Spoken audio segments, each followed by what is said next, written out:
الحمد لله رب العالمين والصلاة والسلام على نبينا محمد وعلى آله وصحبه أجمعين.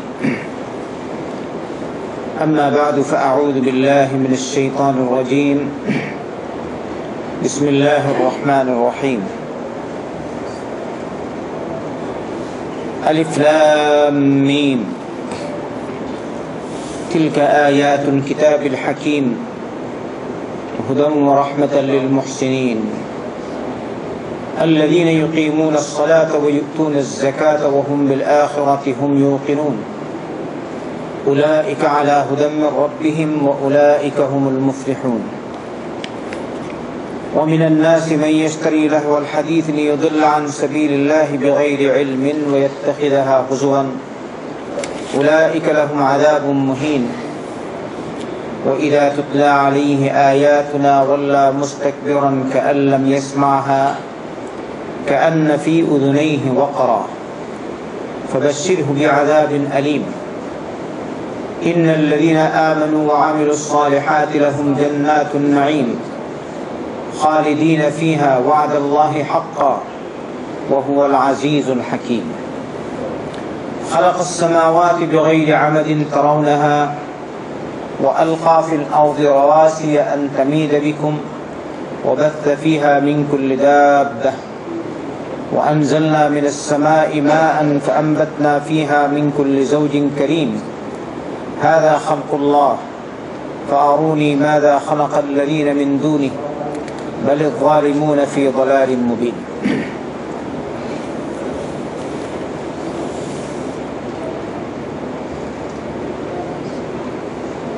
আল্লাহর দরবারে শুকরিয়া জানাই যে রব্বুল আলামিন আমাদেরকে জুম্মার সালাত আদায় করার পরে সাপ্তাহিক জুম্মার করে এই দর্শে ওলাইজা ইসলামিক সেন্টার মিলনায়তনে আল্লাহর দ্বীনের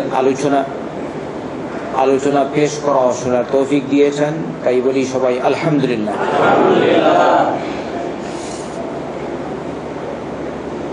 আজকে সূরা লুকমান এর শুরুর কয়েকটি আয়াত এর তাফসীর করব। আমরা সাধারণত আগে আমরা রুকু হিসেবে পড়তাম কোরআন কারীম, এক রুকু। সূরা লুকমানের 11 নম্বর আয়াত পর্যন্ত আমি এখন পাঠ করলাম। এই আয়াতগুলির তাফসীর ইবনে কাসীরকে সামনে রেখে আলোচনা হবে ইনশাআল্লাহ। প্রথম আয়াত হচ্ছে আলিফ লাম মিম। এই অক্ষরগুলি এগুলিকে বলা হয় হরুফে মুকাত্তাআত। মুকাত্তা মানে কাটা, আলাদা আলাদা অক্ষর। এগুলোর আলাদা কোনো অর্থ নেই। এইসব অক্ষর রব্বুল আলামিন নাজিল করেছেন চ্যালেঞ্জ স্বরূপ, বুঝাবার জন্য। দেখো, এই যে কোরআন, আরবি কোরআন, তোমরা যে ভাষায় যেসব অক্ষর যুক্ত করে কথা বলো, এইসব অক্ষর দ্বারাই আমি কোরআন নাজিল করেছি। আর এটা হলো আমার কালাম। এই কালামের মতো কোনো কালাম পৃথিবীতে হতে পারে না, আর কেউ তৈরি করতে পারবে না। তাই কোরআন কারীমের যেসব সূরার শুরুতে এইসব অক্ষর রয়েছে, তারপরেই কোরআন কারীমের জিকির। এই উক্তি হচ্ছে শেখুল ইসলাম ইমাম ইবনে তাইমিয়া রাহমাতুল্লাহ আলাইহি। এখানে আলিফ লাম মিম বলার পরে কোরআন কারীমের কথা বলেছেন, তিলকা আয়াতুল কিতাবিল হাকীম। সূরা বাকারার শুরুতে আলিফ লাম মিম যালিকাল কিতাবু লা রাইবা ফীহি। সূরা আলে ইমরানে আলিফ লাম মিম আল্লাহু লা ইলাহা ইল্লা হুয়াল হাইয়ুল কাইয়্যুম ওয়া লা নাযালা আলাইকাল কিতাবা বিল হক। আলিফ লাম রা তিলকা আয়াতুল কিতাবিল হাকীম। আলিফ লাম মিম রা তিলকা আয়াতুল কিতাব ইয়াসিন ওয়াল কুরআনিল হাকীম। আলিফ লাম রা তিলকা আয়াতুল কিতাব ওয়া কুরআনিন মুবিন। সব দেখুন হরফে মুকাত্তাত উল্লেখ করার পরে কোরআন কারীমের উল্লেখ। তাই কোরআন হচ্ছে আল্লাহর কালাম। এই কালাম কোনো উপন্যাস নয়, এই কালাম কোনো সাহিত্যিক গ্রন্থ নয়, এটা সবার উপরে, এটা হচ্ছে সরাসরি রব্বুল আলামিনের কালাম। এটা আমাদের বিশ্বাস। এই আল্লাহর কালাম এটা সৃষ্টি না, এটা হচ্ছে আল্লাহর কালাম। এটাকে সৃষ্টি বলা যায় না। এটা কি? আল্লাহর কালাম, আল্লাহর গুণ। আলিফ লাম মিম তিলকা আয়াতুল কিতাবিল হাকীম। এই আয়াতগুলি কিতাবে হাকিম, কৌশলপূর্ণ কিতাবের আয়াত, নিদর্শনাবলী। কোরআন কারীমের প্রত্যেকটি আয়াত আমরা বলি আয়াত। যেমন আলিফ লাম মিম একটা আয়াত, তিলকা আয়াতুল কিতাবিল হাকিম, এইসব বাক্যগুলি সব হচ্ছে এক একটা নিদর্শন রব্বুল আলামিনের। কোরআন কারীম যদি মানুষ পড়ে, যারা পড়তে জানে, অর্থ না জানলেও সে একটা স্বাদ পায়। আবার যদি অর্থ জানে তাহলে কত স্বাদ পাবে। তাই যেসব লোকজন, যেসব ভাইয়েরা কোরআন পড়তে জানেন না, আপনারা কোরআন শিখুন। অযথা সময় নষ্ট করতেন কেন? আল্লাহর কালামটা পড়ো। আজ মসজিদে যাও, এমনিই বসে থাকো, খালি হাতে কোরআন নেই, অথবা এমনিই বস, এমনিই ঝিমায়। জুম্মার সালাতে আগে যায় কিন্তু এমনিই ঝিমায়, কোরআন পড়তে জানে না, কি করবে? এই সকলকে এই আহ্বান জানাচ্ছি, কোরআন শিখুন, সময়টা আল্লাহর পথে ব্যয় করুন। একদিন আসবে আফসোস করবেন কিছুই না। নবী করিম সাল্লাল্লাহু আলাইহি ওয়াসাল্লাম বলেছেন, ইকরাউল কুরআন ফাইন্নাহু ইয়াতি ইয়াউমাল কিয়ামাতি শাফিআন লিআসহাবি। তোমরা কোরআন পাঠ করো। এই কোরআন, যারা কোরআন পড়বে, কোরআন পড়ুয়া ব্যক্তিদের জন্য কাল কিয়ামতের দিন আল্লাহর দরবারে সুপারিশ করবে। সুবহানাল্লাহ। কোরআন কারীম যদি সুপারিশকারী হয় কিয়ামতের দিন, তাহলে আপনার জন্য মাশাআল্লাহ কত বড় অমূল্য ধন আপনি পেয়ে গেছেন। কাল কিয়ামতের দিন আপনার কাছে টাকা পয়সা থাকবে না, স্বর্ণরূপা থাকবে না, ব্যাংক ব্যালেন্স থাকবে না, জমি থাকবে না। সবাই ইয়া রাব্বি নাফসি ইয়া রাব্বি নাফসি করবো আমরা। এই সময় যদি কোরআনটা আমাদের সাথে থাকে, তাহলে কত বড় ধন আমরা পেয়ে গেলাম। তো এই কোরআন যারা পড়তে জানেন না, অথবা কোরআন যারা পড়তে জানেন কিন্তু শুদ্ধ না, আপনারা কোরআন শিখুন। আলিফ লাম মিম তিলকা আয়াতুল কিতাবিল হাকীম। এই কিতাব সবই হিকমতে পরিপূর্ণ, হাকীম হিকমতে পরিপূর্ণ। আর এতে যেসব বিধান রয়েছে সবই হচ্ছে আল্লাহর বিধান, হুকুম। এই কিতাবে যা কিছু রয়েছে সবই হচ্ছে সত্য, যার মধ্যে বিন্দুমাত্র ত্রুটি নেই। তাই অন্যতর রব্বুল আলামিন বলেছেন, যালিকাল কিতাবু লা রাইবা ফীহি। এই কিতাব এমন কিতাব যার মধ্যে বিন্দুমাত্র সন্দেহ নাই। তাই মুসলমান যারা আল্লাহর জাতের উপর বিশ্বাস করে, যারা আল্লাহকে মানে, তারা এই কিতাবের ব্যাপারে বিন্দুমাত্র সন্দেহ করে না। যদি কেউ সন্দেহ করে, সে মুসলমান না, সে হচ্ছে কাফের। আপনাদের আকীদা এটা তো ইনশাআল্লাহ। কোরআন কারীমে বিন্দুমাত্র সন্দেহ আছে? তাই কেউ যদি কোরআন কারীমের কোনো একটা আয়াতকে বিকৃত করার চেষ্টা করে, তাই নাম তার নাস্তিক হোক, চাক মুরতাদ হোক, চাই মুরতাদের সহযোগী হোক, সে সব হচ্ছে কাফির। আর ওরা চিরকাল জাহান্নামে থাকবে যদি মৃত্যুর আগ পর্যন্ত তওবা আল্লাহ তাদের ভাগ্যে না লিখে রাখে। যদি কেউ তওবা করে নেয়, যত বড় শয়তান, আল্লাহ তাকে মাফ করবে। সেটা আমাদের ব্যাপার না, সেটা কার কথা? আল্লাহর কথা, আল্লাহর ব্যাপার। কিন্তু আমাদের বিধান হচ্ছে তাদের ব্যাপারে। যারা ঈমান নানা অবস্থায়, বেঈমান অবস্থায় মারা যাবে, তারা চিরকাল কোথায় থাকবে? জাহান্নামে। এটা আল্লাহর বাণী, নবীর বাণী সাল্লাল্লাহু আলাইহি ওয়াসাল্লাম। আর এটি হচ্ছে ইজমা'উল উম্মাহ, এটি হচ্ছে মুসলমানদের উলামাদের আকীদা। আলিফ লাম মিম তিলকা আয়াতুল কিতাবিল হাকীম। এই কিতাব আল্লাহ নাযিল করেছেন হুদাও ওয়া রাহমাতাল লিল মুহসিনিন। হিদায়াত, কোরআন পড়লে হিদায়াত পাবে। আর রহমত, এই কিতাব রহমত, রহমতের কারণ, রহমত নাজিল হওয়ার কারণ। কাদের জন্য? মুহসিনিনদের জন্য, যারা সৎভাবে ইবাদত সম্পাদন করেন তারা হচ্ছেন মুহসিন। যারা ইবাদত করেন তারা হচ্ছেন মুহসিন। যারা আল্লাহর বিধিবিধান নিয়মতান্ত্রিক পালন করেন তারা হচ্ছেন মুহসিন। যারা ইবাদত এমন ভাবে করেন যেমন তারা আল্লাহকে দেখছেন। দ্বিতীয়ত, আল্লাহ তাদেরকে দেখছেন। ইবাদত করছে সালাত, কিন্তু আমাদের দেহা, আমরা যখন ইবাদত করি আমাদেরকে একটু ভাবা উচিত আমাদের ইবাদতটা কিরকম থাকে। যদি আমাদের মনে থাকে এরকম, আল্লাহর সামনে আমি দাঁড়িয়েছি, আল্লাহর ইবাদত করছি, তাহলে তো মন এদিক সেদিক দেওয়ার কথা না। তবু যেহেতু শয়তান আছে, তাই শয়তানকে তাড়িয়ে দেওয়ার জন্য তদবির ও মুভি। সালাতে আপনি দাঁড়িয়েছেন, যদি শয়তান আসে বলবেন 3 বার আউযু বিল্লাহি মিনাশ শাইতানির রাজিম, আর বাম দিকে থুতু ফেলবেন। এটা হচ্ছে নবীর নির্দেশ সাল্লাল্লাহু আলাইহি ওয়াসাল্লাম। তাহলে সালাতে যে শয়তান আসবে এটা হয় না, এটা অসম্ভব। শয়তান আসবে, কিন্তু শয়তানকে তাড়াবার মাধ্যম হচ্ছে আউযু বিল্লাহি মিনাশ শাইতানির রাজিম পড়া আর থুতু ফেলা বাম দিকে। কিন্তু মসজিদে থাকলে বা এমন জায়গায় আপনি আছেন যেদিকে থুতু ফেলতে পারবেন না, তাহলে শুধু আউযু বিল্লাহি মিনাশ শাইতানির রাজিম 3 বার পড়াই যথেষ্ট। হুদাম ওয়া রাহমাতাল লিল মুহসিনিন।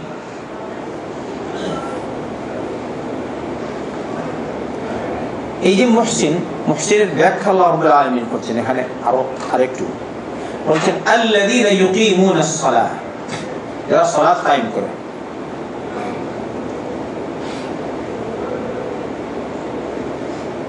ওয়া ইউতুনাজ যাকাত, যাকাত আদায় করে। ওয়া হুম বিল আখিরাতি হুম ইউকিনুন, আর আখিরাতের উপর তারা বিশ্বাস করে।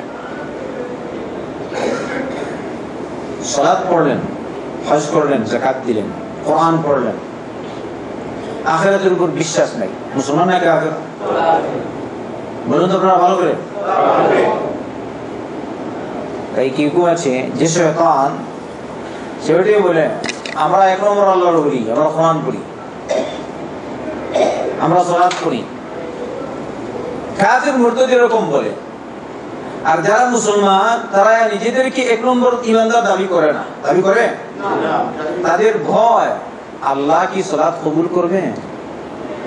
আমার সালাতটা কি কবুল হয়েছে? আমার সিয়ামটা কি কবুল হলো? আমার হজটা কি কবুল হলো? আমি যে কোরআন তিলাওয়াত করলাম এটা কবুল হলো? আর যে কাফের মুরতাদ সে এরকমই করে। নাস্তিক অথবা নাস্তিকের সহযোগী তারা এরকম দাবি করে, আমি কোরআন পড়ি প্রত্যেকদিন, আমি সালাত পড়ি, আমি কি রকম নাস্তিক হয়ে গেলাম।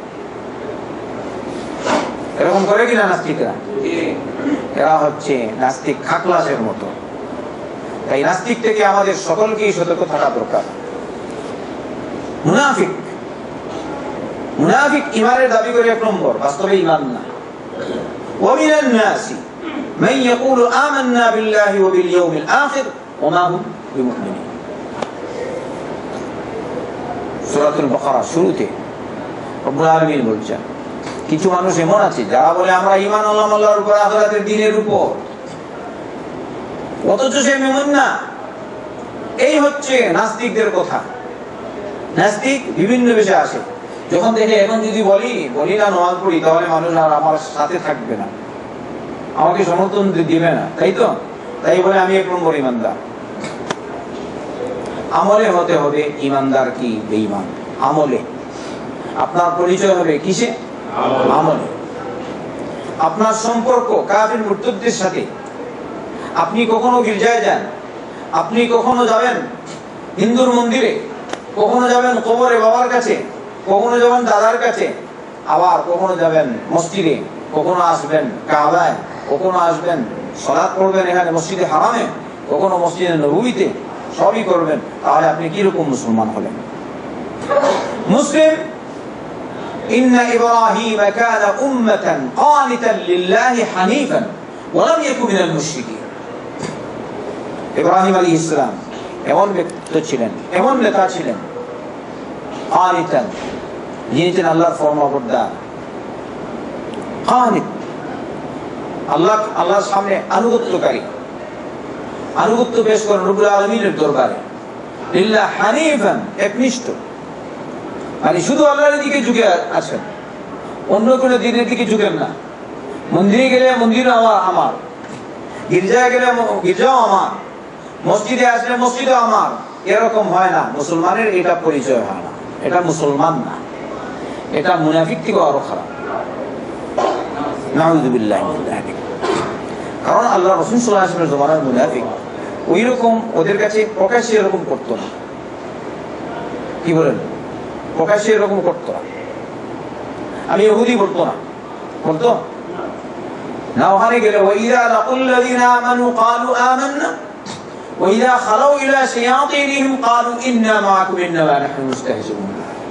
ঈমানদারদের কাছে আসলে বলতো আমরা ঈমান এনেছি, আর যখন একাকী সাক্ষাৎ করতো শয়তানদের সাথে তখন বলতো আরে ভাই আমরা তো তোমাদের সাথেই আছি, ও একটু বিদ্রুপ করলাম আর কি। তাহলে আগের জমানার মুনাফিক প্রকাশ্যে এরকম করতো না, মন্দিরে যেত না। কি বলেন? স্পষ্ট কিনা? ও একাকী সাক্ষাৎ করলে করতো। তাহলে বর্তমান জমানার যেসব মুনাফিক, এটা আরো বড় মুনাফিক। আল্লাহ এদের থেকে আমাদেরকে হেফাজত করুন, মুসলমানদেরকে হেফাজত করুন। তাই মুসলমান ভাই, এসব মুনাফিকদের আচরণ থেকে মুসলমানদেরকে নিজেদেরকে হেফাজত করাটা হচ্ছে কঠিন ব্যাপার, কিন্তু কাফিরদের থেকে নিজেদের হেফাজত করাটা হচ্ছে সহজ ব্যাপার। কারণ কাফিরদেরকে সবাই চিনে। আল্লাযীনা ইউকিমুনাস সালাহ ওয়া ইউতুনাজ যাকাত, সালাত কায়েম করে যারা, তারা হচ্ছে মুহসিন। এরকম সালাত পড়বেন। পুরুষদের জন্য মসজিদে যাওয়া, জামাতের সাথে সালাত আদায় করা ওয়াজিব। আপনি মসজিদে না গিয়ে একা একা নামাজ পড়ছেন, আল্লাহর ওলি হয়ে যাবেন? আল্লাহর ওলি হতে পারবেন। যদি আপনি বলেন আল্লাহর ওলি, তাহলে বলতে হবে আল্লাহ রাসূল সাল্লাল্লাহু আলাইহি ওয়াসাল্লাম কেন জামাতে নামাজ পড়লেন? হ্যাঁ, তাহলে তুমি বড় আল্লাহর ওলি না নবী আল্লাহর ওলি বড়? উত্তর দিন, কে বড় আল্লাহর ওলি? পৃথিবীর মধ্যে সবচেয়ে বড় আল্লাহর ওলি কে? বলেন মুহাম্মাদুর রাসূলুল্লাহ সাল্লাল্লাহু আলাইহি ওয়াসাল্লাম। এর মধ্যে সন্দেহ আছে? কেউ যদি সন্দেহ করে, সে ওই তসলিমা নাসরিনের অন্তর্ভুক্ত। সন্দেহ নাই, আমাদের নবী সর্বশ্রেষ্ঠ নবী, সর্বশ্রেষ্ঠ রাসূল মুহাম্মদ রাসূলুল্লাহ, সর্বশ্রেষ্ঠ আল্লাহর ওলি, আল্লাহর ইবাদত পূজার বান্দা। আল্লাযীনা ইউকিমুনাস সালাহ, অতএব সালাত কায়েম করতে হবে মসজিদে গিয়ে, জামাতের সাথে। অপারগ অসুস্থ, যেতে পারছে না, উজর আছে, সেটা ভিন্ন কথা। আর আসল বিধান সালাত হবে মসজিদে। ইন্নামা ইয়ামুরু মাসাজিদাল্লাহ। এজন্য দেখুন নবী করিম সাল্লাল্লাহু আলাইহি ওয়াসাল্লাম নিজে মসজিদ নির্মাণ করেছেন, মসজিদে কুবা নির্মাণ করলেন, মসজিদে নববী নির্মাণ করলেন। আবার সাহাবায়ে কেরাম রাদিয়াল্লাহু আনহুমদেরকে বাড়িতে পাড়ায় পাড়ায় মসজিদ নির্মাণ করার নির্দেশ দিয়েছেন সাল্লাল্লাহু আলাইহি ওয়াসাল্লাম। এমনি ভাবে মসজিদ নির্মাণের ফজিলত বলেছেন মান বানা লিল্লাহি মাসজিদান বানাল্লাহু লাহু বাইতান ফিল জান্নাহ। কেউ যদি আল্লাহর উদ্দেশ্যে একটি মসজিদ নির্মাণ করে, তাহলে রব্বুল আলামিন এর বদলে তার জন্য জান্নাতে একটি প্রাসাদ নির্মাণ করবেন। এইসব কেন? যদি মসজিদে যাওয়া পুরুষদের জন্য ওয়াজিব না হতো, তাহলে এগুলো বলার প্রয়োজন ছিল? খাস যে যেখানে আছে ওখানেই নামাজ পড়ে নেবে। ওয়াজুইলাত লিয়াল আরদু মাসজিদান ওয়া তুহুরান। নবী করিম সাল্লাল্লাহু আলাইহি ওয়াসাল্লাম বলেছেন, আমার বৈশিষ্ট্য হলো একটা, এটা কি আমার জন্য প্রত্যেকটি জমিনের প্রত্যেকটি অংশকে মসজিদ, সালাতের জায়গা আর পবিত্রতা হাসিলের মাধ্যম বানিয়েছেন রব্বুল আলামিন। এই কথা বলেছেন আল্লাহ রাসূল সাল্লাল্লাহু আলাইহি ওয়াসাল্লাম। কিন্তু মসজিদে গিয়ে মসজিদ নির্মাণ করেছেন, মসজিদে গিয়ে জামাতের সাথে সালাত আদায় করার কথাও বলেছেন, নির্দেশ দিয়েছেন।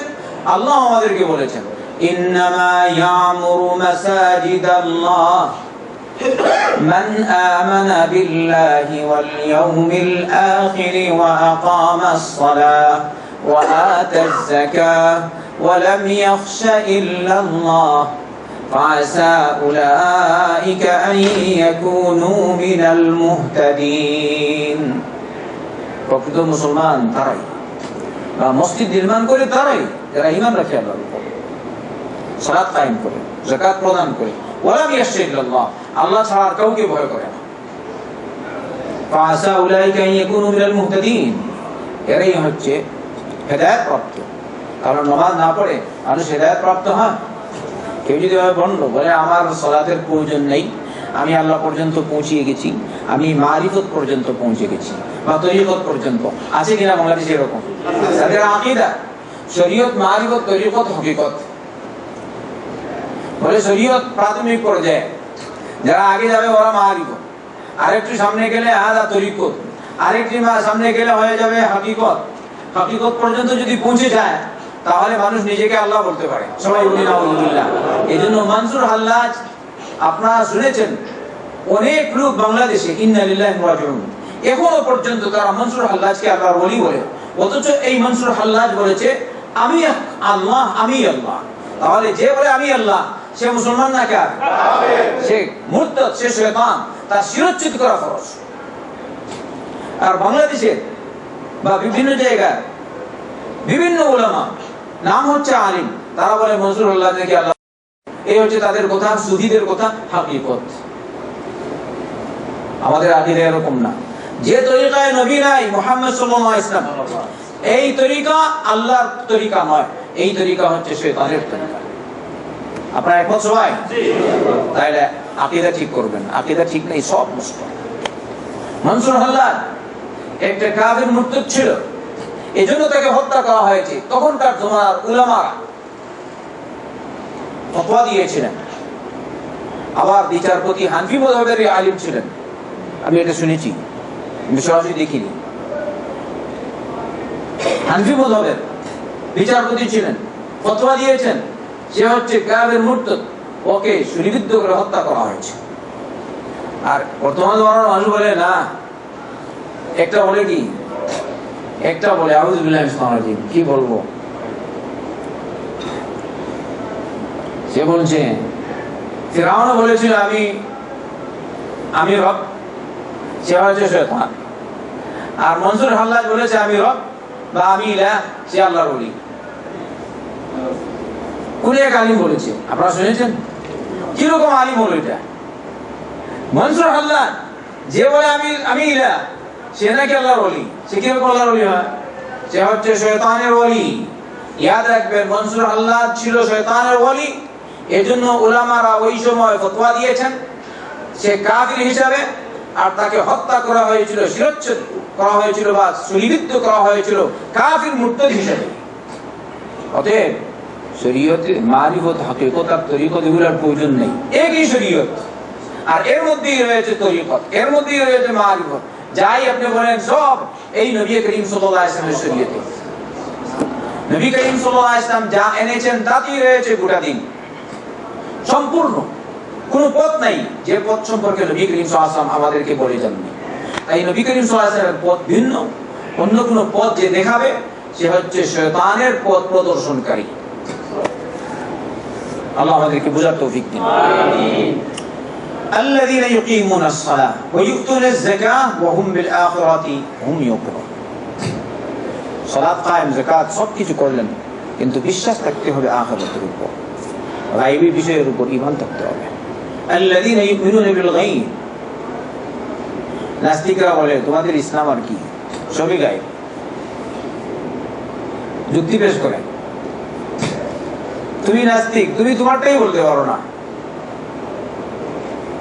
তোমার নিজেটাই বলতে পারো না, তুমি নিজেও গায়বের উপর বিশ্বাস করো। সে তো আল্লাহকে মানে না, কিন্তু সে নিজে নাস্তিক। বাংলাদেশের নাস্তিককে যে আপনি জিজ্ঞেস করেন তোমার বাপ কে, বলে কি না? বলে তোর বাপ? না বলে না। বলে তো উত্তর দিন। আচ্ছা বাপ নেই, মা বলে কে? বলে মা কে? আচ্ছা, যদি সে বলে আমি এগুলোর উপর বিশ্বাস করি না, তাহলে সে হচ্ছে হারামজাদা, হালাল জাদা না। কথা বুঝছেন? বাংলাদেশের কোন এক আলেম, যাই হোক, সুফি হোক, যাই হোক, এই যুক্তিটা সে সুন্দর পেশ করেছে। তিনি বলেছেন নাস্তিকরা সব কোটি হারামজাদা, তারা গায়বের উপর বিশ্বাস করে না। সে কিরকম দেখলো? সে তার বাপ হচ্ছে অমুক, কিরকম যায় বলেন তো? উত্তর দিন। কেউ দেখেছে? আপনি দেখেছেন? এটা গায়েব হচ্ছে কিনা? তার মা কিরকম, কে তার মা তাও জানে না, সে কিরকম বুঝলো তার মা? এটা হয়তো তার মাথার অন্য আর কিছু দেওয়া হয়েছে, তাহলে সব কটি নাস্তিক কি হচ্ছে? হারামজাদা। আর যারা আল্লাহ যাদের উপর বিশ্বাস করে, গায়বের উপর বিশ্বাস করে, ওরা হচ্ছে হালাল জাদা। তাই আমরা সবাই বলি আলহামদুলিল্লাহ, নাস্তিকরা সব জাহান্নামে যাক। আমরা জাহান্নামে যাবে, নাস্তিক অবস্থায় মারা গেলে কোথায় যাবে? জাহান্নাম। কাফিরকে কাফির মানতে হবে। আপনি যদি বলেন না কাফির কাফির না, এটা এর মধ্যেও কিছু আছে, তাহলে আপনিও ওইরকম। কেউ আছে এরকম বলে না, তার মধ্যে কিছু আছে। কি আছে? কাফিরকে কাফির বলতে হবে, মুশরিককে মুশরিক বলতে হবে, নাস্তিককে নাস্তিক বলতে হবে, ইহুদিকে ইহুদি বলতে হবে, নাসারাকে নাসারা বলতে হবে, মুসলমানকে মুসলমান বলতে হবে। মুসলমান ইসলামের ভিতরে এসেছে। এবারে যদি বেদাতি হয় তবুও তাকে বলবেন আপনি মুসলমান, বলবেন কিনা? একদিন না একদিন সে ইনশাআল্লাহ নাজাত পাবে। কিন্তু কোনো কাফের, কোনো নাস্তিক অবস্থায়, কাফের অবস্থায় যদি মারা যায় কখনো নাজাত পাবে না, চিরকাল জাহান্নামী। এই জিনিসটা আমরা বুঝি, অনেক আমাদের সালাফি ভাইয়েরা এটা বুঝে না, বুঝতে চায় না। বুঝতে হবে মুসলিম মুসলিম, শয়তান হলেও মুসলিম, তাই না? কাফের থেকে ভালো, হাজার হাজার কোটি কোটি গুণ ভালো একটা মুসলিম, শয়তান একটা মুসলিম, যদি ইসলামের ভিতরে থাকে। আপনি দেখুন, একটা হাদিস আছে, হাদিসুল বিতাকা নামে প্রসিদ্ধ।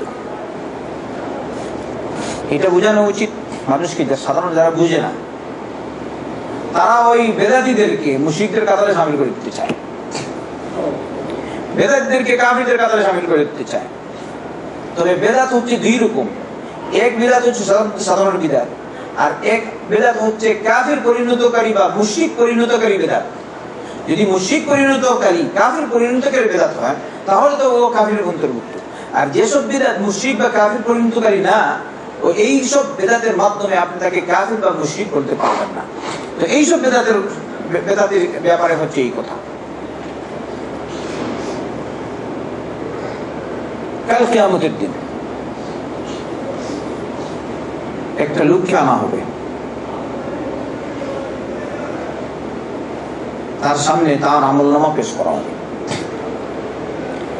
99টি খাতা পেশ করা হবে, আর এক একটা খাতা তার চোখের সীমা পর্যন্ত এত বড় বড় খাতা। তার আমলের সব হচ্ছে গলত আমল। কতটা খাতা বলেন? 99টা। সিজিল শব্দ এসছে, 99 সিজিল।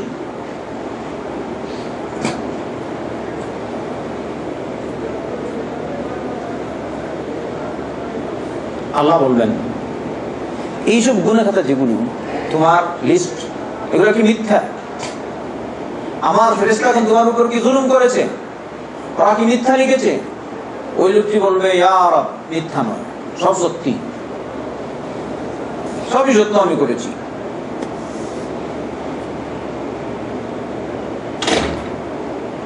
পরিশেষে আল্লাহ বলবেন আমি তোমার উপর জুলুম করব না।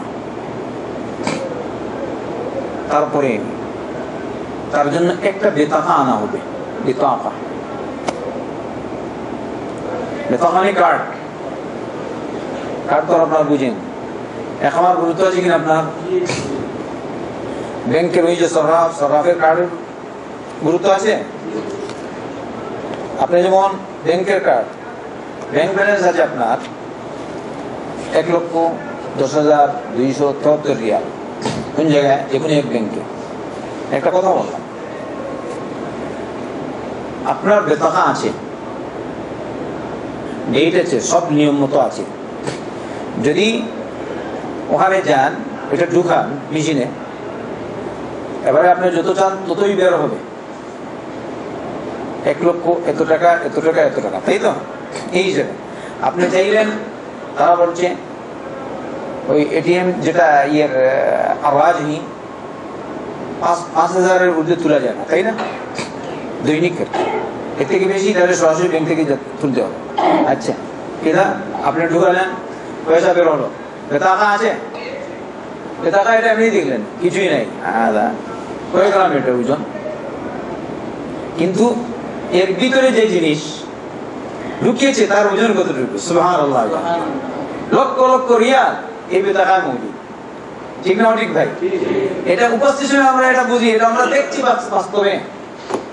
আর আল্লাহর নবী সাল্লাল্লাহু আলাইহি ওয়াসাল্লামের জমানায় সাহাবায়ে কেরাম রাদিয়াল্লাহু আনহুম এগুলো কিন্তু কিছুই দেখেননি, শুনেছেন নবীর ফরমান, সাথে সাথেই তারা বিশ্বাস করেছেন। এজন্য তাদের ঈমান আর আমাদের ঈমানে কত ব্যবধান। এক সাহাবীর ঈমান একদিকে আর সারা দুনিয়ার মুসলমানদের ঈমান একদিকে। এটা হলো সাহাবাদের মর্যাদা। আমরা শিয়াদের মতো না। এইসব শিয়ারা নবী করিম সাল্লাল্লাহু আলাইহি ওয়াসাল্লামের সাহাবাদেরকে নিয়ে ঠাট্টা বিদ্রুপ করে। আল্লাহ আমাদের হেফাজত করুন, ঈমানের হেফাজত করুন। আচ্ছা, বেতাকা আনা হবে। বেতাকা আর কি হালকা? হাদিসে এসেছে বেতাকার কথা।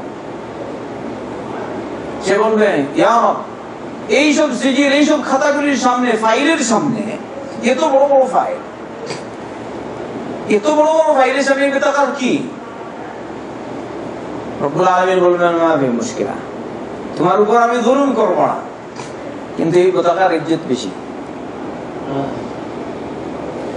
তারপরে এই বেতাকা আর তার 99টা ফাইল মাপা হবে।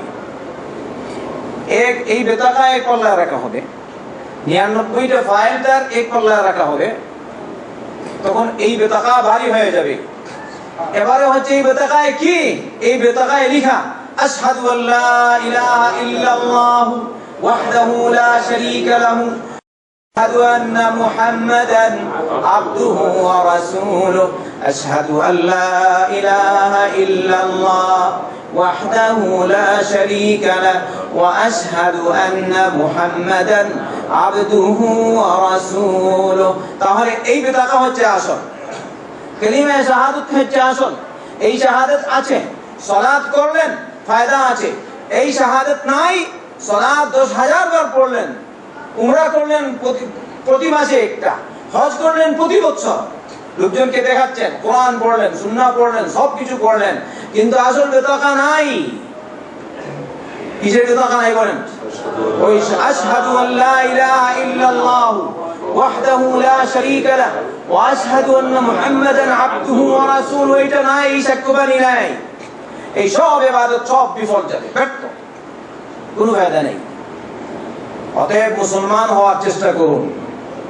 যারা এরকম মুক্তি পেশ করে, আমি তাদেরকে আহ্বান করছি, তোমরা সত্যিকারের অর্থে মুসলমান হয়ে মুসলমানদের সাথে থাকো, নবীর সাথে থাকো সাল্লাল্লাহু আলাইহি ওয়াসাল্লাম, সাহাবায়ে কেরামদের সাথে থাকো, আল্লাহর ওলিদের সাথে থাকো, কোরআন এবং সুন্নাহর সাথে থাকো।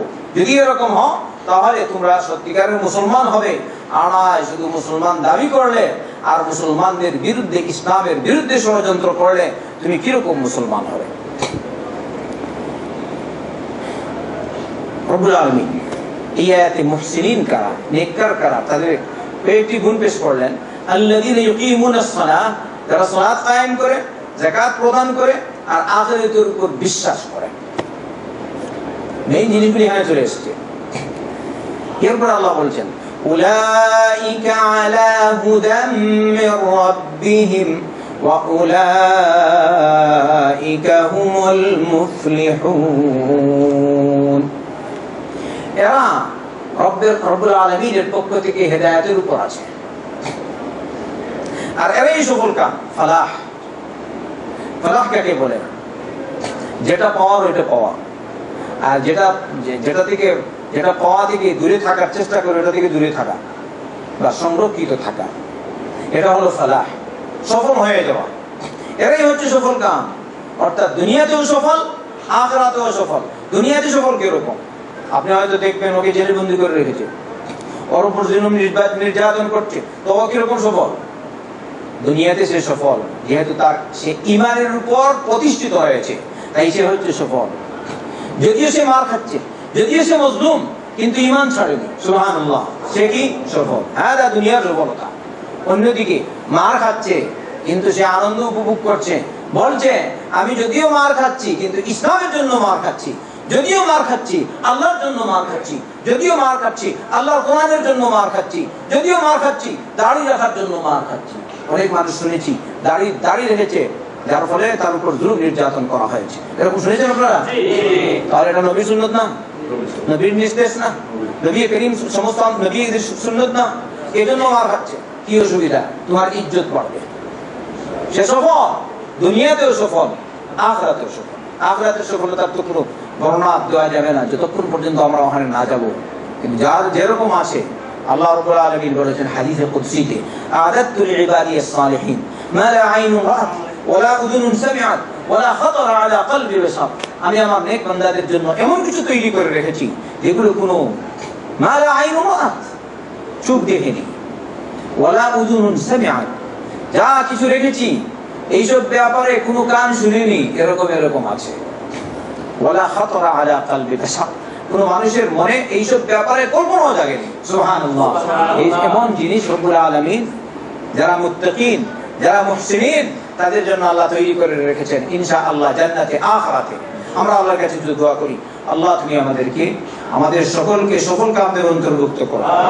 আল্লাহ তুমি আমাদের সকলকে জান্নাতীদের অন্তর্ভুক্ত করো, জান্নাতুল ফিরদৌসবাসীদের অন্তর্ভুক্ত করো, জাহান্নাম থেকে নিজাত দাও। এরপরে প্রথমে রব্বুল আলামিন কয়েকটা গুণ উল্লেখ করলেন যারা মুহসিন, যারা সফল কাম তাদের। এরপরে যারা অসৎ লোক তাদের উল্লেখ করেছেন। কারণ দুইটা জিনিস আমাদের জানা দরকার, কোন পথ সৎ তাও জানতে হবে, অসৎ পথ কোনটা তাও জানতে হবে। আপনারা যদি মনোযোগ সহকারে শুনেন তাহলে বুঝবেন, কিন্তু হচ্ছে আমল করতে হবে। যদি আমল করেন তাহলে বাঁচলেন, আর যদি আমল না করেন তাহলে বাঁচবো না। শুধু আসলেন, এমনি শুনলেন, বসে তাকিয়ে থাকলেন, পরে শেষ ক্লাস আসসালামু আলাইকুম এমসি, কোনো ফায়দা না। সাথে নিয়ে যাওয়ার চেষ্টা করবো এই কথাগুলি যেগুলো রব্বুল আলামিন বলেছেন এইসব গুণ থাকলে তুমি সফল কাম বা সফল। তাই আমাদের সকলকে এইগুলির উপর আমল করার দরকার। কি বলেন? বলুন, আমরা সবাই আমল করবো ইনশাআল্লাহ। আল্লাহ তুমি তৌফিক দাও। এবারে অসৎ লোকদের পরিচয় কি? ومن الناس من يشتري لهو الحديث ليضل عن سبيل الله بغير علم ويتخذها هزوا أولئك لهم عذاب مهين وإذا تتلى عليه آياتنا ولى مستكبرا كأن لم يسمعها كأن في أذنيه وقرا فبشره بعذاب أليم। কিছু মানুষ এরকম আছে যারা অসার বাক্য প্রয়োগ করে, অর্থহীন বাক্য প্রয়োগ করে, বা এমন যন্ত্রপাতি ক্রয় করে যেগুলো কোনো অর্থ নাই। কেন ক্রয় করে? লিয়ুদিল্লা আন সাবিলিল্লাহি বিগাইরি ইলম, যেন মানুষকে আল্লাহর পথ থেকে বিপদগামী করে, কোন রকমের জ্ঞান না রাখে। ওয়ায়াত্তাখিদাহা হুজুওয়ান, আর আল্লাহর পথকে নিয়ে ঠাট্টা বিদ্রুপ করে। যখন হচ্ছে অর্থ, যখন হালকা ব্যাখ্যা করবো তখন স্পষ্ট হবে আপনাদের কাছে।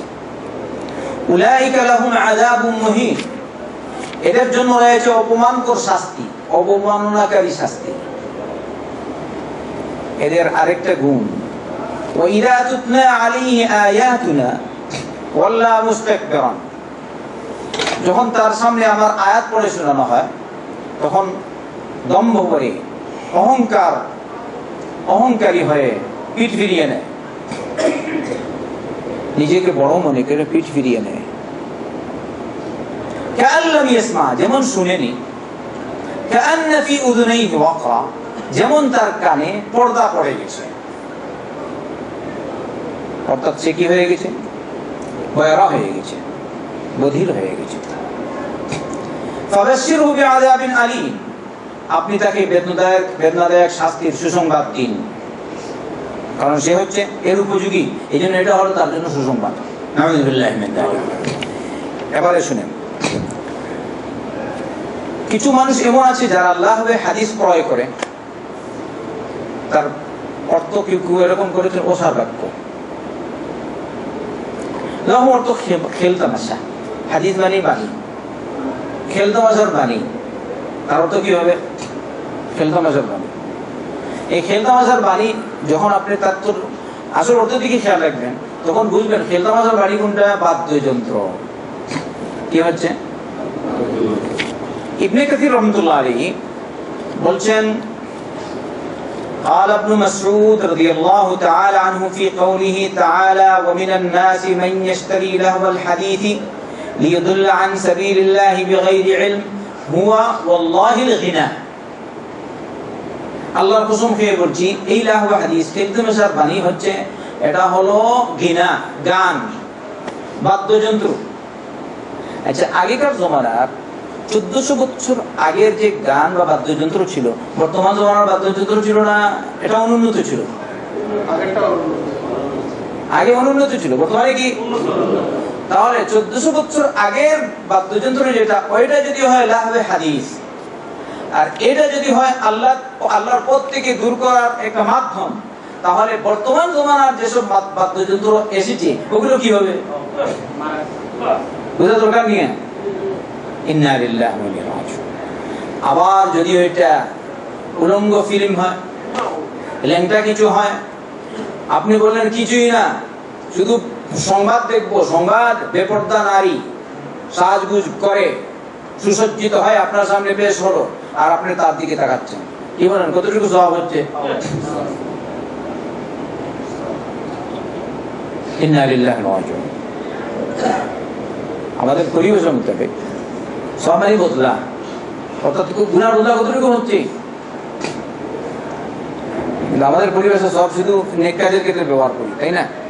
কিন্তু এখানে আমি যদিও বলছি সব, কিন্তু অন্য অর্থে বলেছি, শাব্দিক অর্থকে সামনে রেখে কতটুকু গুনাহ হচ্ছে? ইন্না লিল্লাহি ওয়া ইন্না ইলাইহি রাজিউন। ওয়া মিনান নাসি মান ইয়াশতারি লাহুল হাদিস। কোরআন পড়তে ভালো লাগে না, মোবাইল নিচ্ছে, মোবাইলে এটা দেখবে ছবি আর গান শুনবে, ভালো লাগছে, দেখছে। সামনে যদি থাকে তাহলে এরকম করবে না, এখানে লাগিয়ে দিবি ইয়ারফোন, আর এটা এরকম করবে, তাই না? সাইকেল চালাচ্ছে অথবা বড়দিরা ডিউটি করছে, গাড়ি চালাচ্ছে, কারা এখানে লাগিয়ে দিচ্ছে আর ওইটা। আবার সে হয়তো মনে মনে করছে আমি কম নাকি, আমার কাছে এরকম যন্ত্রপাতি আছে। আচ্ছা, আপনারা কি বলেন? সত্য বললাম না মিথ্যা? তোমার এটার দাম কত? 1.5 টাকা। বড় জোরা কিসে পড়াই? ওই কিছু মানুষ আছে দেখবে সৌদি, হয়তো তাদের কাছে পয়সা বেশি, ওই যে পয়সা বেশি হিসাবে তারা হোয়াটসঅ্যাপ এইসব আনে, তাই তো? আর আপনি গরিব, আপনার বলে আমার তেমন কিছু না, তবুও আমি কম না, কারণ আমার কাছে সব কিছুই আছে। ওই যদি তেলতেলি করে বেশ পয়সা খরচ করে, আপনি কম পয়সা খরচ করে তেলতেলি করছেন। যদি গুনাহের কাজে সে অ্যাডভান্স হয়, তাহলে আপনি হয়তো একটু পিছনে, কিন্তু গুনাহের কাজে আপনি দুজন সমান, ঠিক না? আমরা যেন নেক কাজে সমান হওয়ার চেষ্টা করি। কেন গুনাহের কাজ? সেন্টারে আসবেন, বড় কষ্ট হয়ে যায়, অথচ 1 ঘন্টার আলোচনা, 1 ঘন্টার আলোচনা শুনলে কত ফায়দা হয়। আমারও ফায়দা, আপনাদেরও ফায়দা হয় কিনা? তো আসে না কেন? আসলো, গাড়ি থেকে নামলো, চক্কর দিয়ে আসে। যদি আপনার উৎসাহ থাকতো, উদ্দীপনা থাকতো, তাহলে চক্কর নাই, আগে দর্শে আসবো, তারপরে যাবো চক্কর, এরকম হওয়া উচিত কিনা? ঈমান তাজা করি আমরা, আল্লাহ আমাদেরকে তৌফিক দান করুন। আচ্ছা শুনেন, ওয়া মিনান নাসি মান ইয়াশতারি লাহওয়াল হাদিস। আর বাদ্যযন্ত্র যারা ক্রয় করে, এজন্য যেন মানুষ কোরআন না শুনতে পায়, তাহলে এর গুনাহের মাত্রা হবে আরো বেশি। মুফাসসিরিন সাধারণত এই জায়গায় এক ব্যক্তির ব্যাপারে এখানে উল্লেখ করেন, ওই ব্যক্তির ব্যাপারে এই আয়াতটি নাযিল হয়েছে। ওই ব্যক্তি কি করত? গায়িকা রাখত, গান বাদ্যযন্ত্র ক্রয় করত, আর মানুষকে বলতো এদিকে আসো, মুহাম্মদ সাল্লাল্লাহু আলাইহি ওয়াসাল্লাম কোরআন শুনো না। কোরআন থেকে বাধা দেওয়ার জন্য এটা করেছিল। তার সামনে এই আয়াতটি নাযিল হয়েছে। বলি যদি এটা সত্য হয় তাহলে আলহামদুলিল্লাহ, যদি সত্য না হয় তাহলে মূল অর্থ যেটা এটাই তো স্পষ্ট। আপনি বাদ্যযন্ত্রের পিছনে পড়ে থাকলেন, যদি বাদ্যযন্ত্র শুনে এরকম হ্যাঁ লাফালাফি করেন, তাহলে যদি আপনি বাদ্যযন্ত্র শোনার পর নমাজেও চলে যান, নমাজেও তখন আপনার মন বসবে না। ঠিক না ঠিক? কারণ আগে লাফালাফি করেছে এরকম, আগে দেখে এসেছে জিন একটা, এখন হঠাৎ করে আল্লাহু আকবার, কিরকম মন বসবে না?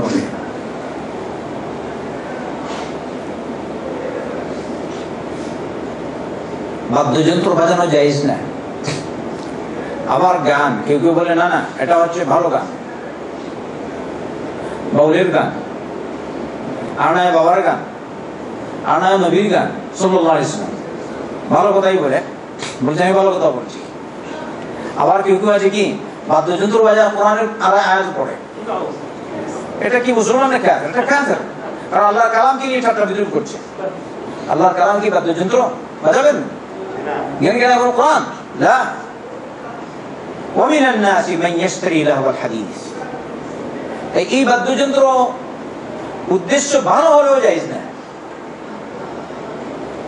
উদ্দেশ্য ভালো হলেও জায়েজ না, আবার উদ্দেশ্য যদি খারাপ হয় তাহলে গুনার উপর গুনাহ।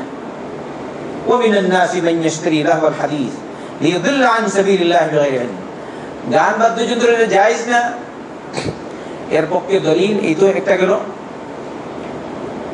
এমনি ভাবে বুখারীতে আছে রিওয়ায়াত, আল্লাহ রাসূল সাল্লাল্লাহু আলাইহি ওয়াসাল্লাম বলেছেন লা ইয়াকুনান্না মিন উম্মতি আকওয়ামুন ইস্তাহিল্লুনা আল-হিরা ওয়াল হারিরা ওয়াল খামরা ওয়াল মাআজিফ। আমার উম্মতের কিছু সংখ্যক মানুষ এরকম হবে, আকওয়াম বলেছেন, কিছু সম্প্রদায়, কম মানে সম্প্রদায় না, আকওয়াম বহু বলেছেন, আল্লাহ জানেন। তাই আমরা দেখতে পাচ্ছি এখন বেশিরভাগ মানুষ গান বাদ্যযন্ত্রের পিছনে পড়ে আছে। কয়জন আছে গান বাদ্যযন্ত্র ছাড়া? আর নয় বেশিরভাগ, হয়তো না হয় টিভি আছে, আর না হয় মোবাইল আছে, আর না হয় নেট আছে, আর না হয় অন্য কিছু আছে, সব শুধু বাদ্যযন্ত্রই। কয়জন মানুষ নিরাপদ আছে আল্লাহ জানে। আল্লাহ আমাদের হেফাজত করুন। লা ইয়াকুনান্না আকওয়ামুম মিন উম্মতি ইস্তাহিল্লুনা, ওরা কি করবে বলছেন আমার উম্মতের বড় বড় সম্প্রদায়, তারা হালাল মনে করবে জিনাকে। ইস্তাহিল্লুনা আল-হির, হির বুঝেন মানে জিনা, ওয়াল হারির রেশমের কাপড়, পুরুষদের জন্য রেশমের কাপড় পরিধান করা হারাম, কিন্তু এর মধ্যে জায়েজ যদি হয় কোনো কোনো এটা উজুর ইত্যাদির ব্যাপারে আছে ডিটেইল, সেটা হচ্ছে বিস্তারিত বিবরণ। ওয়াল খামরা, মদ জায়েজ না জায়েজ? এর মধ্যে ইখতিলাফ আছে, মদ হারাম, এর মধ্যে সন্দেহ নেই। আল খামরা, আরেকটা হচ্ছে মাআজিব, মাআজিব মানে বাদ্যযন্ত্র। কয়টা কথা বললেন? কয়টা কথা বললেন? চারটা। জিনা হালাল না হারাম বলেন তো? হারাম। এর মধ্যে কোনো মতভেদ আছে? বেদাতি আলিম কি জিনা হালাল মনে করে? সুন্নি আলিম জিনাকে হালাল মনে করে? বেদাতিও বলে না, সুন্নিও বলে না, সবাই জানে এটা হারাম, জিনা সবাই জানে, সাধারণ মুসলমানও জানে জিনা হারাম। ঠিক না ভাই? আচ্ছা, হির আল হারির, হয়তো রেশমের কাপড় বিধান হয়তো অনেকে জানে না, কিন্তু এর মধ্যে ইখতিলাফ নেই আমার জানা মতে। বাংলাদেশের উলামা সবাই বলে রেশমের কাপড় পুরুষদের জন্য হারাম। সামনে আসেন। ওয়াল খামর, মদ, দারু, কেউ কেউ দারু বলে, কেউ কেউ মদ বলে, আর কেউ কিছু বলে নাকি?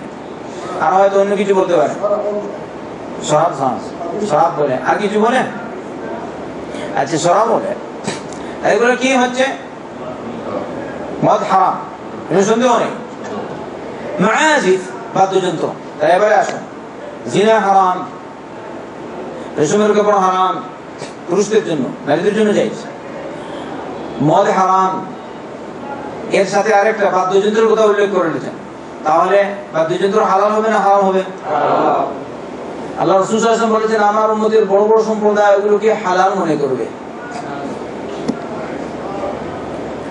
এবারে যদি মদের লাইসেন্স দেয় তাহলে মুসলিম সরকার, তাহলে কি হবে? জিনার লাইসেন্স দেয় তাহলে কি হবে? আপনি তার সমর্থন করেছেন, ইয়াদ রাখুন, আপনি তাকে সমর্থন করলেন, তাহলে সে যতটা লাইসেন্স দিল সব কোটি লাইসেন্স আপনিও গুনাহে শরীক। আল্লাহ বলেছে ওয়াতাআওয়ানু আলাল বিররি ওয়াত তাকওয়া ওয়ালা তাআওয়ানু আলাল ইসমি ওয়াল উদওয়ান, সৎ কাজে, নেক কাজে, আল্লাহ ভীতির কাজে তোমরা পরস্পরে সহযোগিতা করো, গুনাহের কাজে, যুলমের কাজে সহযোগিতা করো না। যে আসলে মদের লাইসেন্স দিবে, যে আসলে জুলুম করবে, যে আসলে কোরআনের বিরুদ্ধে কথা বলবে, যে আসলে মসজিদ বন্ধ করে দিবে, যে আসলে মাদ্রাসা বন্ধ করে দিবে, যে আসলে দাড়ি টুপিওয়ালাদের বিরুদ্ধে আন্দোলন চলবে, এইরূপ লোককে সমর্থন যদি করেন, এরপরে সে যখন আসলো আর এইসব কাজ করলো, তার সবকটি গুনাহে আপনিও শরীক হয়ে গেলেন। আমি আপনাদেরকে জিজ্ঞেস করি, আমি এটা ইসলামকে, কোরআনকে সামনে রেখে বলছি না আমার পক্ষ থেকে বলছি? আপনারা সবাই বলুন মুসলমান কিনা আপনারা? যদি মুসলমান হন তাহলে আমার এই কথা শরীক, এটা মানেন আপনারা? আল্লাহ বলছে ওয়ালা তাআওয়ানু আলাল ইসমি ওয়াল উদওয়ান, সূরা মাইদা, সূরাতুল মাইদা আপনি বের করুন। হ্যাঁ, আয়াত মজুদ ভালো আছে, কোনটা সামনে দেখা ভারী হয়েছে, 6 নম্বর পারা। ইয়া আইয়ুহাল্লাযীনা আমানু আউফু বিল উকুদ বলে এই সূরাটি শুরু হচ্ছে। ইয়া আইয়ুহাল্লাযীনা আমানু আউফু বিল উকুদ, 2 নম্বর আয়াতে রব্বুল আলামিন বলেছেন শেষ অংশে, ওয়া তাআওয়ানু আলাল বিররি ওয়াত তাকওয়া ওয়া লা তাআওয়ানু আলাল ইসমি ওয়াল উদওয়ান, তোমরা নেক কাজে, আল্লাহ ভীতির কাজে, বীর আর তাকওয়া সব সমান, কিন্তু হয়তো কেউ কেউ তা ব্যাখ্যা করেছেন এরকম এরকম। আচ্ছা, আল বির ওয়াত তাকওয়া মানুষের সাথে সদ্ব্যবহার, বীর তাকওয়া যার সম্পর্ক আল্লাহর সাথে, আর আল্লাহ ভীতির কাজে, মানুষের সাথে সদ্ব্যবহারের কাজে, তার সৃষ্টির সাথে সদ্ব্যবহারের কাজে পরস্পরে সহযোগিতা করো। নেক কাজে, ইজমালি ভাবে আমরা বলি কি নেক কাজে সহযোগিতা করো। ওয়ালা তাআওয়ানু আলাল ইসমি ওয়াল উদওয়ান, গুনাহের কাজে আর যুলমের কাজে সহযোগিতা করো না। তাই আমরা ইনশাআল্লাহ গুনাহের কাজের জন্য সহযোগিতা না করি। আচ্ছা, আপনি সহযোগিতা করেন কি রকম? বলেন আমি বড়টা করি না কিন্তু ছোটটা করি। ছোটটা কিরকম? হয়তো সরকার বানাবার কাজে আমি সহযোগিতা করলাম না, কিন্তু ছোট মেয়ের কাজে করবো। কিরকম? ও দেখতে চায় একটা ফিল্ম, সে পায় না, হ্যাঁ আমি খুঁজে বের করলাম, অথবা একটা কিছু একটা অনলাইন, ওই জিনিসটা সে খুঁজে পাচ্ছে না, ইউটিউবের একটা লাইন আর কি, বা এরকম আমি তাকে বের করে দিলাম, আর আমি মনে তাকে বললাম হ্যাঁ আমি অনেক জানি। ব্যাপারটা হচ্ছে এটা কি, মানে জায়েজ না জায়েজ? যদি নেক কাজে হয়, এটা ইসলামিক প্রোগ্রাম রয়েছে, ওইটা সে পাচ্ছে না, আপনি খুঁজে দিলেন, এটা কি হবে? আর ওখানে গুনাহের কাজে তাআওয়ানু আলাল ইসমি ওয়াল উদওয়ান হয়ে গেছে, তাআওয়ানু আলাল ইসমি ওয়াল উদওয়ান হয়ে গেছে। এই নেক কাজে সহযোগিতা করব আমরা, অসৎ কাজের জন্য সহযোগিতা না করি। আচ্ছা, তাহলে বুখারীর riwayat দ্বারা স্পষ্ট হচ্ছে বাদ্যযন্ত্র হারাম। আরেকটা riwayat আছে, শেখ নাসিরুদ্দিন আলবানী রাহমাতুল্লাহ আলাইহি সিলসিলাতুল হাদিস সহিহ উল্লেখ করেছেন, হাদিসটি সহিহ জামি সগীর, আল জামি সগীরে উল্লেখ করে আল্লাহ রাসূল সাল্লাল্লাহু আলাইহি ওয়াসাল্লাম বলেছেন লা ইয়াকুনান্না ফি হাদিহিল উম্মাহ খাসফুন ওয়া কাযফুন, খাসফুন ওয়া মাসখুন ওয়া কাযফুন ওয়া যালিকা ইযা শারিবুল খুমুর ওয়াত্তাখাযুল কাইনাত ওয়া দারাবুল মাআসিফ।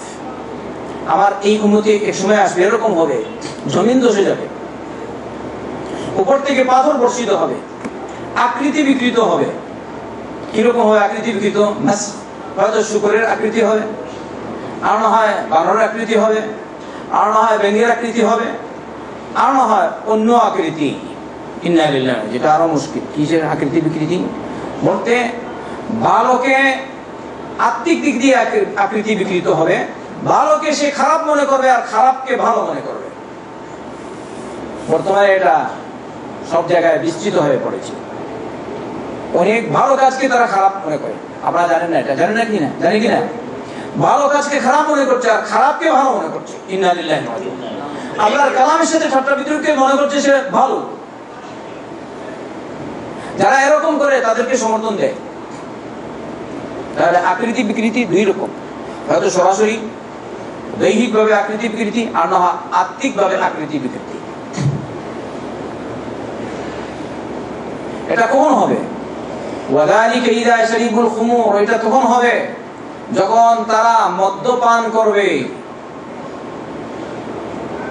বড় বড় লিডার, বড় বড় মন্ত্রী, বাইরে যা, মহিলা হোক বা পুরুষ হোক, শুনেছি আমার দেশের নাকি নাউযুবিল্লাহি মিন যালিক, বাইরে গিয়ে মদ পান করেছে, মদ পান করে একদম বেহুশ হয়ে পড়েছে। এটা সত্য না মিথ্যা? আল্লাহ আলাম। একজন আমাকে একবার দিয়েছিল এরকম, বলেছে তো তার কাপড় বস্ত্র যেমন বস্ত্রহীন হয়ে পড়েছিল, এরকম অবস্থা এসে গিয়ে। আবার নিজের দেশে না, বাইরের রাষ্ট্রে। আপনারা শুনেছেন কেউ? শুনেননি? এই ভাই শুনেছি। কোন জমানায় পৌঁছালাম? ওয়াযালিকা ইযা শারিবুল খুমুর। এবারে যাদের এরকম হয়, রাষ্ট্র পরিচালকদের মধ্যে যদি এরকম হয়, তাহলে তারা মদের লাইসেন্স দিবেই তো, তাই না? আরো বলবৎ করবে। ওয়াযালিকা ইযা শারিবুল খুমুর ওয়াত্তাখাযুল কাইনাত, গায়িকা রাখবে। তাই ভোগ বিলাসের মাধ্যম বানিয়ে রেখেছে তারা বেপর্দা নারীদেরকে। পর্দাহীনতা এর পথ খুলছে এই কারণেই। দেখবেন বড় বড় মজলিসে শুভা হচ্ছে এইসব নারী, নেংটা হয় নাচানাচি করবে, আদা শুভা। এটা হচ্ছে সাংস্কৃতিক গান। কি বলেন আপনারা? এটাকে বলে সংস্কৃতি। এটা সংস্কৃতি না অপসংস্কৃতি? অপসংস্কৃতি। এটা কাফিরদের সংস্কৃতি, বিধর্মীদের সংস্কৃতি, আল্লাহর দুশমনদের সংস্কৃতি, শয়তান আর শয়তানের ছেলেদের সংস্কৃতি। আল্লাহ ওয়ালাদের সংস্কৃতি এটা হতে পারে না। বেহায়াপনা এটা মানুষের সংস্কৃতি হতে পারে না। মানুষত্বের সংস্কৃতি হতে পারে না। বেহায়াপনা আর বেলেল্লাপনা। ওয়াযালিকা ইযা শারিবুল খুমুর ওয়াত্তাখাযুল কাইনাত ওয়া দারাবুল মাআজিফ। মাআজিফ মানে বাদ্যযন্ত্র, বাদ্যযন্ত্র বাজায়। এই গুণ যখন হবে, তখন উপর থেকে পাথর বর্ষিত হবে তাদের উপর, জমি হঠাৎ করে ধসে পড়বে আর আকৃতি বিকৃত হবে। আল্লাহ আমাদেরকে হেদায়েত দান করুন, আল্লাহ আমাদের হেফাজত করুন। বুঝা গেল বাদ্যযন্ত্র হারাম। স্পষ্ট কিনা? এ থেকে আপনারা যারা এখানে উপস্থিত, বাদ্যযন্ত্র থেকে দূরে থাকবেন। মোবাইলেও বাদ্যযন্ত্র রাখবেন না, বেল স্বাভাবিক রিং রাখবেন, যার মধ্যে বেলও নাই, এরকম যদি হয় ভালো। আমরা একদম সাইলেন্ট, সবই কি দেয়, হ্যাঁ এরকম রাখো, সাইলেন্ট অবস্থায়, তাই না? ভাইব্রেশনে রাখো, সব থেকে মুক্ত, হেফাজত। এমন হয়েছে আমরা মোবাইলে রাখলাম বাদ্যযন্ত্র, গেলাম মসজিদ, হাই রে, দুঃখ লাগে। নামাজ পড়লাম, আল্লাহু আকবার। আমি তো এক মসজিদে ইমামতি করি, আর ইমাম মসজিদ ইমাম না থাকলেও অনেক সময় ইমামতি করি। আমার গোটা জিন্দগি আলহামদুলিল্লাহ ইমামতি, আল্লাহুম্মা লাকাল হামদ, বেশিরভাগ ইমামতি। আচ্ছা, ইমামতি না থাকলেও ইমামতি, আল্লাহর ফজল, এটা আল্লাহর শুকর। আমি বলছি আল্লাহু আকবার, পিছনে শুরু হয়ে গেছে। এখন আপনি যে তাকে বলবেন এটা বন্ধ করবেন, এটা কিরকম করবেন? আমি আমার কথা বলছি ইমাম হিসেবে, যদি ইমাম থাকে, সব সময় তো ইমাম নেই। আপনারা যেমন ইমাম নেই, আমি ইমাম নাই, সব সময় তো ইমাম না। যখন নামাজ শুরু করলাম, আরেকটা আমার কাছে শুরু করে দিয়েছে, তখন আপনি কি করবেন? তাকে বলবেন এটা বাজানো, নামাজ ভাঙা তো আরো মুশকিল। ইন্না লিল্লাহি, আমাদেরকে আল্লাহ হেদায়েত দিন। এজন্য কোন এক বিজ্ঞানের একটি রিসালা বা তার একটি বই দেখেছিলাম পুস্তিকায়, তিনি তাতে উল্লেখ করেছেন, ইহুদিরা বলেছে, ইহুদিরা আমরা সফল হয়ে গেছি। তাদেরকে প্রশ্ন করা হলো কোন এক ইহুদিকে, কেন, কিরকম সফল হলে? বলছে আমরা বাদ্যযন্ত্র ঢুকিয়ে দিয়েছি মুসলমানদের মসজিদে। বাদ্যযন্ত্র ঢুকিয়ে দিয়েছি মুসলমানদের মসজিদে। বলছে কিরকম ঢুকিয়ে দিলে? মুসলমানরা এখনো পর্যন্ত মসজিদে মক্কা মদিনা কোনো জায়গায় এরকম নাই। সে বলছে না, আছে। মোবাইল রিংটোন, যখন নামাজে যায় তখন এটা বাজে। আর মসজিদে গেলে একদম মক্কায় মুকাররমায় কাবা শরীফকে সামনে রেখে সে তওয়াফ করছে, ওখানেও রিং বাজছে, ওখানেও বেল বাজছে, ওখানেও ওই বাদ্যযন্ত্র বাজছে। সত্য না মিথ্যা? অতএব হে মুসলমান, বাদ্যযন্ত্র থেকে দূরে থাকো, হারাম কাজ থেকে দূরে থাকো। আর এই বাদ্যযন্ত্র যে হারাম, এর মধ্যে উলামা বেদাতি হলো আমাদের দেশের বেদাতি উলামা পর্যন্ত এটাকে হারাম মনে করে কিনা? অতএব এর থেকে দূরে থাকুন। আল্লাহ তুমি আমাদের হেফাজত করো। এবারে যে বাদ্যযন্ত্র বাজায় তার কয়েকটা গুণ। কোরআন যদি শুনে এই সময় বাদ্যযন্ত্র বাজাচ্ছি, এই বেড়া তোর কোরআন রাখ, বলবে কিনা? এমন পর্যায়ে পৌঁছাবে কোরআন কে বলে রাখ, আর না কোরআনকে নিয়ে ঠাট্টা বিদ্রুপ করে। আচ্ছা, যদি তার সামনে কোরআন পাঠ করা হয় তখন সে এটা শুনতে যায় না, দম্ভ করে মুখ ফিরিয়ে নেয়, যেমন সে শুনছে না, অথবা হাত এখানে আসে। এবারে আপনি মসজিদে, এটা কথা বললাম, মসজিদে ইমাম সাহেব বলছেন আলহামদুলিল্লাহি রাব্বিল আলামিন আর রহমানির রহিম মালিকি ইয়াউমিদ্দিন। আর এটা বেল বাজছে, তাই না? বেল বাজছে, বাদ্যযন্ত্র বাজছে, আপনি এখন যাবেন কোথায়? আল্লাহর কালামের দিকে মন থাকবে না এটার দিকে থাকবে? একটা যেমন দুধ, সবাই আমার দিকে থাকে, দুধ 1 ফুটা কেরোসিন ঢাললে দুধ খেতে পারবেন? সালাত এরকম, আপনার এই বাদ্যযন্ত্রটাকে সালাত নষ্ট করে দিয়েছে। ইন্না লিল্লাহি ওয়া ইন্না ইলাইহি রাজিউন। কি যে অবস্থা, মন সালাত নাই ওখানে বাদ্যযন্ত্রে। আর কিছু মানুষ আছে এরকম, তার বেল বাজছে, বেলটা বন্ধ করতে পারে না, ওটা রিং। আবার কিছু বন্ড বন্ড এরকম আছে সুফি, সুফি কি রিং বাজছে, সে তার নামাজি আছে, হাত নাড়িয়ে যে এটা বন্ধ করবে এটা ঠিক না, আছে কিনা? কিছু মানুষ হাত নাড়িয়ে এটাকে বন্ধ করে, এটা ঠিক না, বলে এটা ঠিক না, এটা নামাজ একটু খুশু খুদু নষ্ট হয়ে যায়। কিন্তু সে যে এরকম বেল বাজাচ্ছে, কত মানুষের যে নামাজ নষ্ট করছে, এতে আর খুশু খুদু তার নষ্ট হচ্ছে না।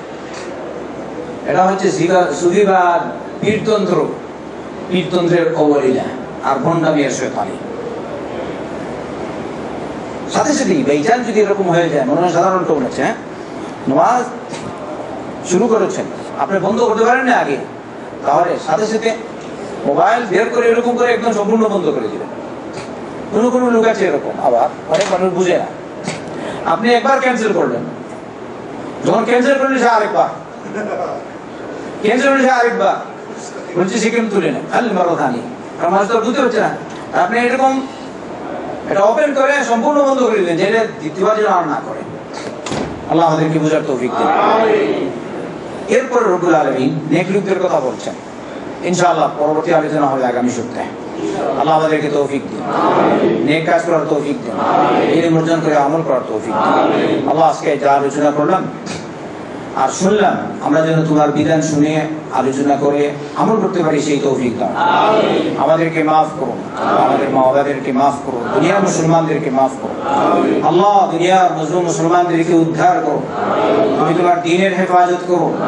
আল্লাহ জালিমদেরকে পকড়াও করো, আল্লাহ জালিমদেরকে পকড়াও করো, জালিমদেরকে পকড়াও করো, মজলুমদেরকে উদ্ধার করো। মুসলমানদেরকে, সমস্ত মুসলমানদেরকে এক হওয়ার তৌফিক দাও। আল্লাহ সমস্ত মুসলমানদেরকে এক হওয়ার তৌফিক দাও। আয় আল্লাহ সমস্ত মুসলমানদেরকে আমাদের জ্ঞান বাড়িয়ে দাও, ইলম বাড়িয়ে দাও, কোরআন সুন্নাহর জ্ঞান বাড়িয়ে দাও, আর এ অনুযায়ী আমল করার তৌফিক দাও। ربنا هب لنا من ازواجنا وذرياتنا قرة اعين واجعلنا للمتقين اماما ربنا آتنا في الدنيا حسنة وفي الآخرة حسنة وقنا عذاب النار. اللهم صل وسلم وبارك على نبينا محمد وعلى آله وصحبه أجمعين.